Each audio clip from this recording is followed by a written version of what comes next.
Umat Tuhan, di hari Rabu sebelum Jumat Agung, biasanya warga GPIB melaksanakan hari doa GPIB. Namun situasi yang tidak memungkinkan untuk kita berkumpul bersama tidak mengurangi rasa hikmat, hormat kita kepada Tuhan. Kita tetap beribadah di rumah. Sebelumnya mari kita berdoa.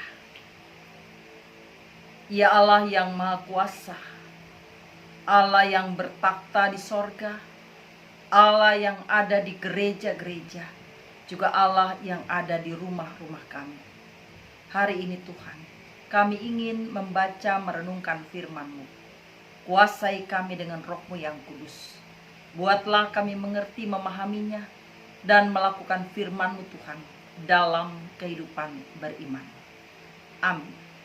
Pembacaan firman Tuhan pada hari ini terambil dari Injil Lukas, pasalnya yang ke-9 ayat 22 sampai 27. Saya bacakan. Dan Yesus berkata, Anak manusia harus menanggung banyak penderitaan dan ditolak oleh tua-tua, imam-imam kepala, dan ahli-ahli Taurat. Lalu dibunuh dan dibangkitkan pada hari ketiga. Katanya kepada mereka semua, setiap orang yang mau mengikut aku, ia harus menyangkal dirinya, memikul salibnya setiap hari dan mengikut aku. Karena barang siapa mau menyelamatkan nyawanya, ia akan kehilangan nyawanya. Tetapi barang siapa kehilangan nyawanya karena aku, ia akan menyelamatkannya. Apa gunanya seseorang memperoleh seluruh dunia, tetapi membinasakan atau merugikan dirinya sendiri? Sebab barang siapa malu karena aku dan karena perkataanku, Anak Manusia juga akan malu karena itu apabila ia datang kelak dalam kemuliaannya dan dalam kemuliaan Bapa dan malaikat-malaikat kudus.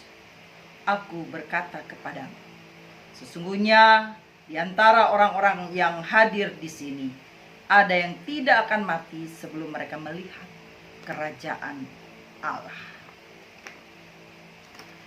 Saudara-saudaraku yang Tuhan Yesus kasihi, bacaan firman Tuhan hari ini mau mengungkapkan pertanyaan, siapa Yesus yang sebenarnya? Kalau ada pertanyaan yang muncul dari orang non-Kristen, itu sesuatu yang wajar, karena mereka tidak mengenal Yesus. Persoalannya masih banyak orang Kristen yang punya anggapan dan harapan yang salah tentang Yesus. Dalam bacaan ini jelas dikatakan bahwa dia adalah anak manusia yang harus menderita bahkan mati di tangan para pemimpin agama. Saudara, bagaimana perasaan kita kalau minggu depan kita tahu kita akan ditangkap, disiksa, bahkan dihukum mati? Saudara masih ingat kasus Tommy Soeharto? Ketika ia akan ditangkap, ia lari dan bersembunyi. Saudaraku, peristiwa itu paling tidak membawa kita untuk satu pengertian bahwa mengapa dia lari, mengapa dia sembunyi. Alasannya karena ia takut menderita. Saudaraku, Tuhan Yesus melihat dengan jelas nasib yang sedang menunggunya. Tapi Yesus tidak melarikan diri. Dia tidak mundur tetapi terus maju. Karena justru itulah dia dipanggil. Untuk itulah juga dia datang. Walau sejujurnya dia tidak melakukan kesalahan apapun. Tuhan Yesus sendiri mengumumkan penderitaannya karena itu adalah keharusan yang sudah ditetapkan oleh Allah. Saudara, resep kehidupan yang ditawarkan Tuhan Yesus sangat berbeda dengan pandangan hidup kita.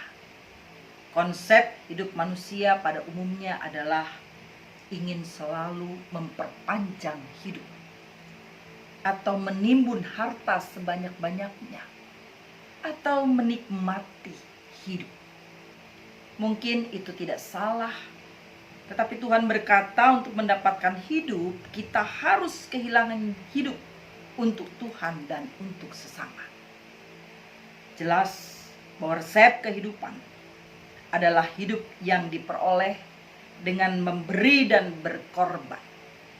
Seperti dalam bacaan kita ayat 24. Contoh paling ideal adalah kehidupan Yesus, di mana ia hidup hanya 33 tahun, namun jauh lebih berbobot dari orang yang hidup lebih dari 100 tahun. Pertanyaannya, apa rahasianya? Saudaraku, masih ingat ketika Yesus berusia 12 tahun, dia ditegur oleh orang tuanya, yaitu Yusuf dan Maria. Tapi Tuhan Yesus menjawab, "Mengapa engkau mencari aku? Tidakkah kamu tahu bahwa aku harus berada di rumah Bapakku?" Saudaraku, nampak jelas di usianya yang baru 12 tahun, Yesus telah menyerahkan hidupnya kepada Allah. Bahkan sepanjang hidupnya Yesus taat akan panggilan pelayanannya dan telah mewujudkan arti hidup yang sebenarnya.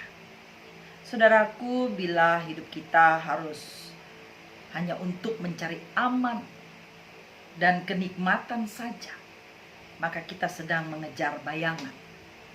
Namun bila kita menyerahkan seluruh hidup kita untuk pelayanan kepada Tuhan dan sesama, maka kita akan menemukan hidup yang sejati. Menjadi pengikut Yesus memang tidak mudah, karena Tuhan Yesus tidak pernah menjanjikan kemudahan, tetapi Dia menjanjikan kehidupan kekal bersama Dia dalam perjuangan memikul salibnya. Saudara, dari perikop bacaan Alkitab hari ini ada dua hal yang patut kita renungkan dalam hidup ini. Yang pertama, seberapa jauh kita mengenal Tuhan Yesus. Yang kedua, seberapa jauh kita hidup menyukakan hati Tuhan. Kepada saudara dan saya, Allah memberikan kesempatan emas untuk memperoleh nyawa atau hidup di bumi ini. Kita lihat, kita baca, kita dengar berapa banyak korban virus COVID-19. Tidak terkecuali baik anggota jemaat, para hamba-hamba Tuhan, bahkan pejabat tinggi negara. Saudara-saudaraku, kita diingatkan manusia hidup hanya satu kali, dan setelah itu dihakimi. Perlu kita pahami bahwa dunia bukanlah segala-galanya. Karena harta yang amat berharga yang kita miliki adalah nyawa. Sebab Allah memberi dua tempat untuk nyawa setelah kita mati, yaitu sorga atau neraka. Jadi apa artinya seseorang mempunyai kekayaan, mempunyai kedudukan, tapi nyawanya binasa? Saudaraku, yang patut kita renungkan adalah tidak ada lagi kesempatan untuk memperbaiki hidup setelah kita meninggal. Oleh karena itu, selama masih berada di dunia ini, inilah kesempatan terbaik untuk melayani Tuhan dan melakukan kehendak-Nya. Jangan tunda, karena hidup saudara dan saya mungkin akan berakhir besok. Amin.